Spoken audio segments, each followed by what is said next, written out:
Chapter 8. Where does the wine live? Long ago, there once lived a king and queen in a magnificent palace. They had only one child, a son, Prince Hamid, who was heir to the throne. At the time this story begins, Hamid was 10 years old.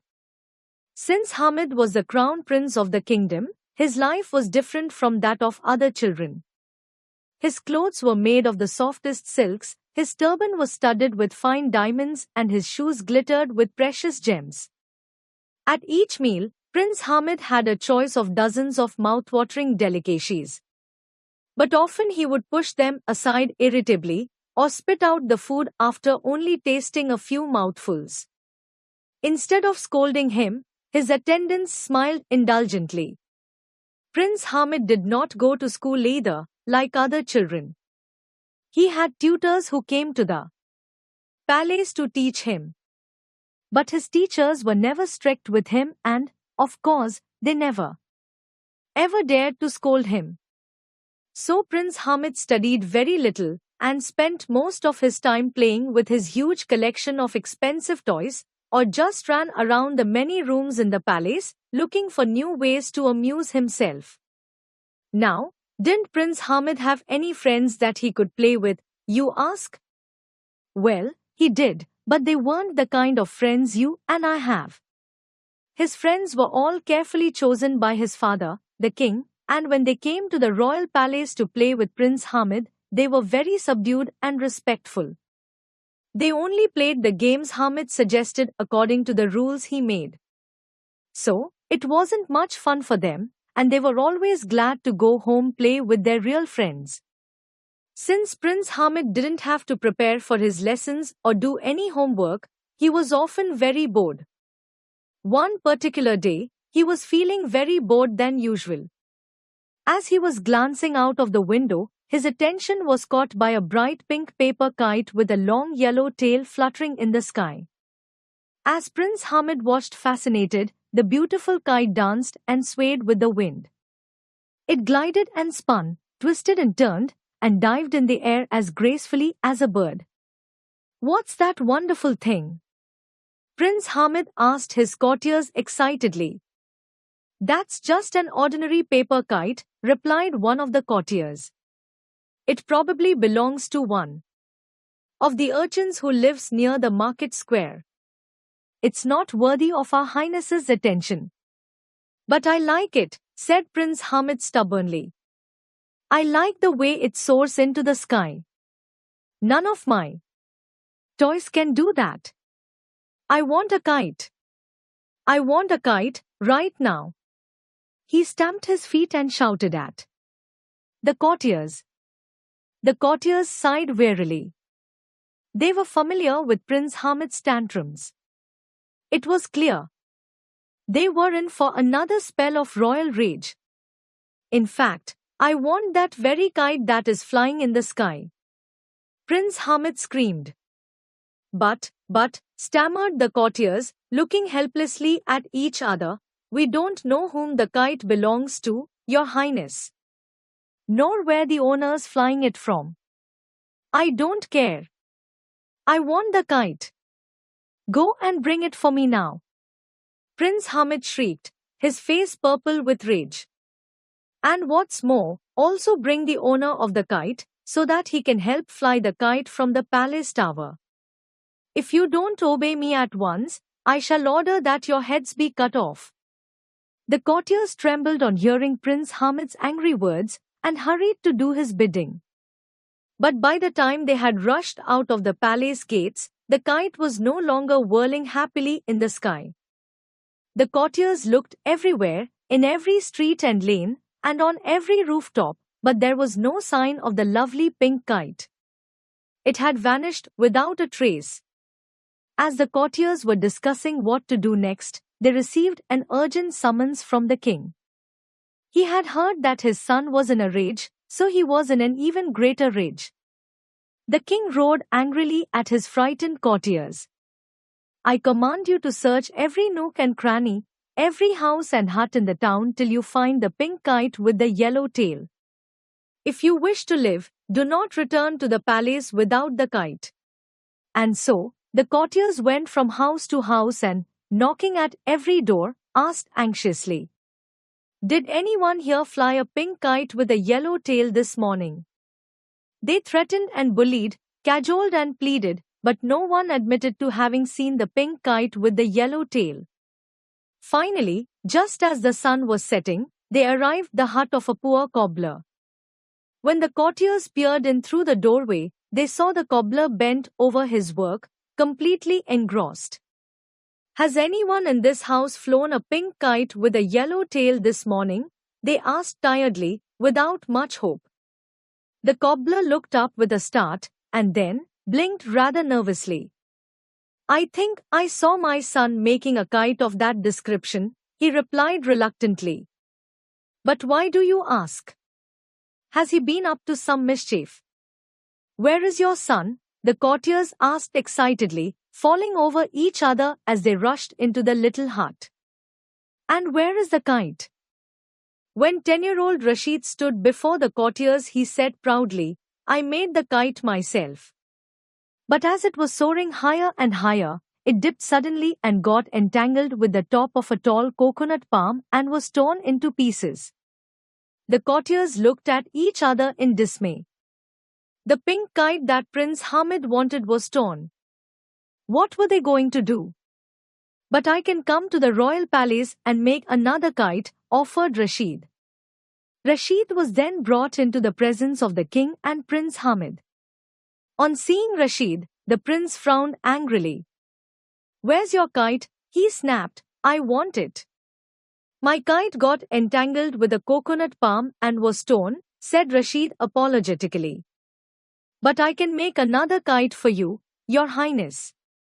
And I promise that it will be bigger, stronger, and more beautiful than the one I lost." "Agreed," replied the king quickly, before his moody son could utter a word. "Start making the kite immediately." So Rashid set to work. First he made a light frame with some thin sticks. Then he folded and cut the pink kite paper and carefully stretched it over the frame before gluing it down. He worked through the night, and, when the kite was finally ready, Rashid left it to dry and closed his sleepy eyes. In the morning, Rashid picked up the new kite and presented it proudly to Prince Hamid. After many days, a smile lit the prince's face. "That's a lovely kite," he said. Then he added eagerly, "Let's go up to the palace tower and fly it." "Fly the kite now?" "We can't do that," said Rashid immediately. "There's no wind today." "No wind? What do you mean?" asked Prince Hamid sharply, a frown beginning to seize his forehead. "I mean that we can't fly the kite because we need a good, strong wind to lift it up and make it fly," Rashid explained. "And today there's no wind. Haven't you noticed how still it is? Why, even the leaves aren't rustling. We'll just have to wait for the wind to blow before we can fly the kite." "Wait for the wind? Why should I wait for the wind?" Prince Hamid shouted furiously. "You may wait for the wind, but I am the crown prince. I wait for nothing and no one. Everyone does as I command, and so will the wind. It must blow when I want it to. I will command it to blow now." "Where does the wind live?" he demanded. "Tell me." Rashid shrank back, his eyes wide with fright.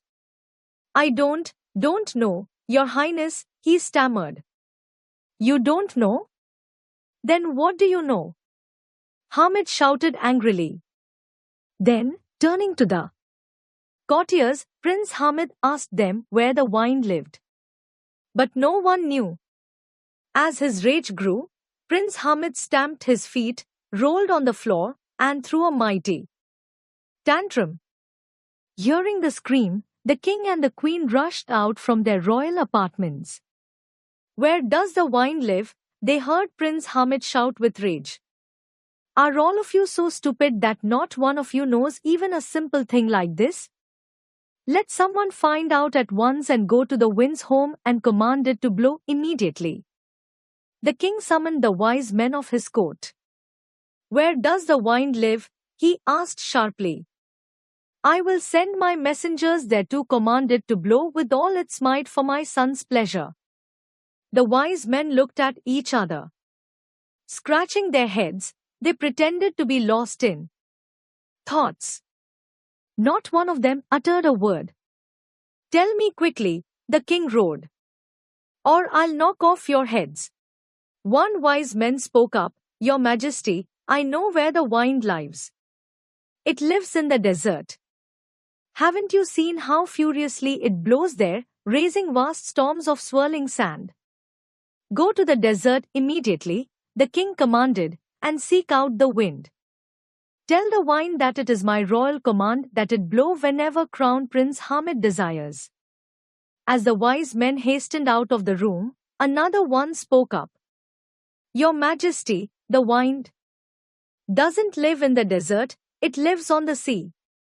Haven't you seen how fiercely it blows over the waters, whipping them into mighty waves? Well then, hurry to the sea and seek it out," the king ordered. "When the wind hears of my royal command, it will blow for Prince Hamid's pleasure." As the second wise man withdrew, a third one spoke. "O great king," he cried, "I have actually seen the place where the wind lives. It's on a high mountain top. Drawing its mighty breath, it howls and roars, producing blizzards and storms. Shall I go to the wind and tell it of your command?" The king nodded impatiently and hurried to pacify his son, who was still in a great rage. "My son," he said soothingly, "I have sent off my wise men to all the places where the wind lives. When the wind hears of my royal command, it will blow at once and you will be able to play with your kite." Rashid, who had incurred Prince Hamid's displeasure, was dismissed and sent home. "I hope I never see him again," Rashid murmured as he skipped off happily, greatly relieved to leave the sullen, ill-tempered prince. But that was not to be. A week later, at break of dawn, when Rashid was fast asleep, the courtiers banged at the door of his hut again. As Rashid stared at them through sleep-filled eyes, they seized him roughly and dragged him to the door. "You have to come to the palace immediately," they said. "Prince Hamid wants to see you." When they reached the palace, Prince Hamid was pacing up and down impatiently, the pink kite in his hands. "Look," he cried triumphantly to Rashid, "look, the wind is blowing. It must have heard my father's command." And the wind was indeed blowing. But it was a strong and noisy wind. It tore past the doors and windows of the palace rudely, rattling and slamming the shutters. "I don't know if we can fly the kite in this wind," Rashid said timidly. "It sounds stormy and angry today. I don't think it will want to play with the kite when it's in this mood. We need to catch the wind when it is happy and gentle. I don't care what mood the wind is in." Prince Hamid shouted. "Don't forget that I'm the crown prince and it has to obey my every command." He dashed to the top of the palace tower, and Rashid followed unwillingly, clutching the pink kite tightly to his chest. The wind was howling furiously, tearing the leaves off the trees when the two boys reached the top of the palace tower. It whipped past their faces and pulled their turbans off their heads. "Toss the kite into the air," Prince Hamid commanded Rashid. "Let it fly." "No, the kite will get torn," Rashid pleaded, and hugged the kite even more closely to his chest. "If you don't let go of the kite, you'll be hurled from there yourself," Prince Hamid threatened. So Rashid opened his arms wide. In a split second, the ragging wind pounced upon the pretty kite and heartlessly tore it to shreds. "Look what you've done!" Rashid cried, accusing Prince Hamid with tears in his eyes. "If only you'd listen to me." "Why should I listen to you?" Prince Hamid sneered. "The kite you made was no good, and that's why it tore so easily. I will show you that I can and will fly a kite in this wind. He clapped his hands and came his courtiers running. Prince Hamid shouted, "Bring me some kites from the market immediately. Bring the best kites you can find." Within a few minutes the courtiers returned carrying armfuls of kites. There were square kites, and diamond-shaped ones, and kites shaped like lanterns and fish and dragons. As the courtiers handed them one by one to Prince Hamid, he tried to toss them into the air. But the wild wind snatched each kite savagely and shredded into pieces. Finally, Rashid screamed, "Stop! I don't care if you are the crown prince. I think you are just a spoilt, mean boy. And you are stupid too. Everyone knows that the wind is its own master and never obeys anyone. You will never be able to fly a kite when the wind is wild, no matter how hard you try." Prince Hamid just stood and stared at him. He seemed to have tears in his eyes. That night, Rashid felt bad for the prince. So he decided to make it up with the prince. The next day, Rashid made the most beautiful kite and took it to the prince. Rashid bowed low and said, "Your Highness, I have made a beautiful new kite for you, and I thought that we could fly it today. You see, the wind is blowing again, but this time it's a happy wind." Prince Hamid jumped up in excitement. In a moment, the two boys had run up to the palace tower. Rashid tossed the new kite into the air and slowly the kite began to rise.